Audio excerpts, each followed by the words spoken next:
এই না না, এই এই দাও, ওটা উঠোচ্ছ কেন? তা উঠবো না? আমার বুইতে কিভাবে ঢুকবো আমি? এ গিরাছে কিটা? আমি ঘিরে দিছি। এমনি যাবা কেন তুমি ভুইতি? বাহ, তা আমার বুইতে আমি কমই যাবো এমনি ছাড়া? তুমি কমনি যাবা, আমি কি কয়ে দেবো? তুই আমার বেলায় হাত দিলি, হাত কিন্তু ভাঙিয়ে দেবো। তুমি ভাঙতে পারো, আমি পারি না? সারা জীবন আমার বাপরে ঠগায় আইসাও তুমি, আবার এখন আমার সাথে শুরু করিসাও। এই, আমি তোর বাপের কোন জায়গায় ঠকালাম? ঠকাওনি মানে? তুমি সামনের তো জমি নিয়ে বানাইসাও পুকুর, আর আমার দিশাও সে কনে। এই, তোর বাপ যেখানে জমি চাইছে আমি সেখানেই দিছি।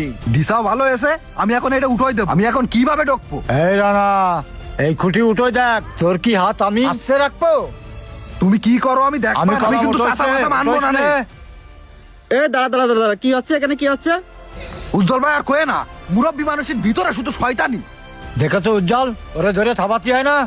আচ্ছা রানা, তোমরা থামো, এইভাবে ঝগড়া ফেসাদ করো না। এক জায়গায় বসো, বসে তোমরা ঝামেলাগুলো মীমাংসা করো। উজ্জ্বল ভাই, কোনো বসাবসি হবে না, ওর নামে আমি মামলা দেবো। সারা জীবন আমার বাপরে ঠকাইছে, এখন আমার গাড়ে লাগিছে। আরে তুই মামলা দিতে পারিস, আমি পারবার না?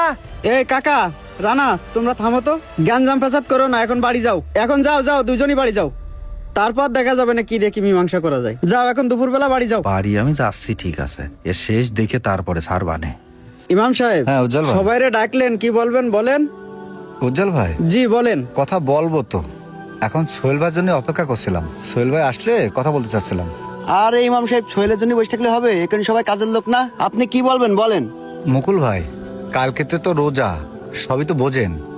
তারাবির একটা খরচ আছে, তারপরে ইফতারির একটা বিষয় আছে। কিডা কোন সময় ইফতারি দেবে সেই বিষয়টা নিয়ে একটু কথা বলতে চাচ্ছিলাম। আরে ইমাম সাহেব, এইসব নিয়ে আপনার টেনশনের দরকার নেই। আমি দরকার হলে 10 দিনের জায়গায় 15 দিন দিয়ে দিবানি। দাঁড়ান, এ মুকুল ভাই, আপনার ইফতারি মসজিদে যাবে না, আর আপনার ইফতারি দিয়ে কোনো মুসল্লি ইফতারি করবে না। সোহেল, কি উল্টো পাল্টা কথা করছিস? মসজিদের দায়িত্বে তুই রয়েছিস বলে কি মসজিদ কি তোর হয়ে গেছে? আমি যা বলেছি ঠিকই বলেছি, আপনার ইফতারি মসজিদে যাবে না। এই সোহেল ভাই, কি বলতেছেন আপনি? মুকুল ভাই আমাদের এলাকাটা সম্মানীয় ব্যক্তি। ইমাম সাহেব, আমি বলতেছি না, পুরো বিষয়টা আগে আপনি শোনেন, তারপর আপনিই চিন্তা ভাবনা করে বলেন যে ইফতার তারটা মসজিদে আসবে নাকি আসবে না।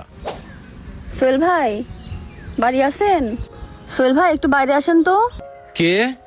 ও ভাবি, কি হয়েছে ভাবি, কিছু বলবেন? ভাই, আপনি তো মসজিদের দায়িত্বে আছেন না? হ্যাঁ ভাবি, আমি তো মসজিদের দায়িত্বে আছি, কেন কিছু বলবেন? আমাদের উনি আপনার মুকুল ভাই, শুনলাম মসজিদে 10 দিন ইফতারি দিতে যাচ্ছে, ওইটা যেন দিতে না পারে। এখন এই ব্যবস্থাটা আপনি করবেন।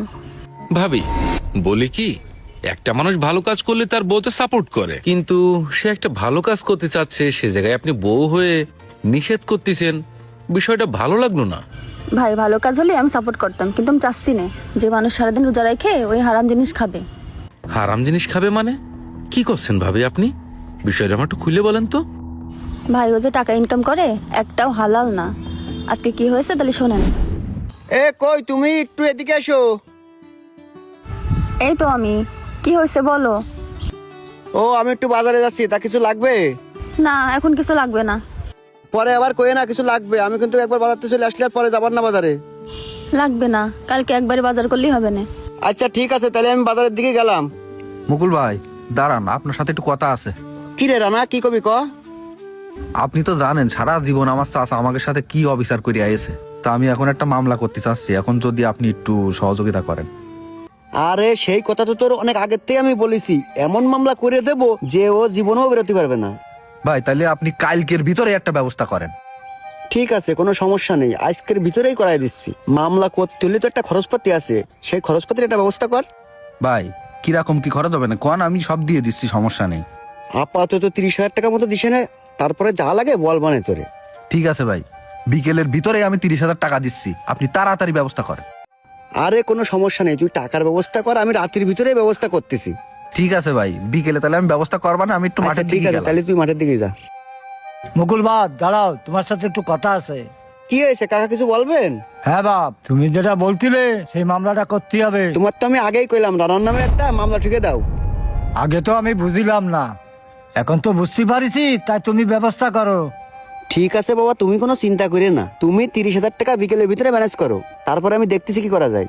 বাপ, 20,000 টাকা হলে হবেন না? 20,000 টাকাই আছে বাড়ি।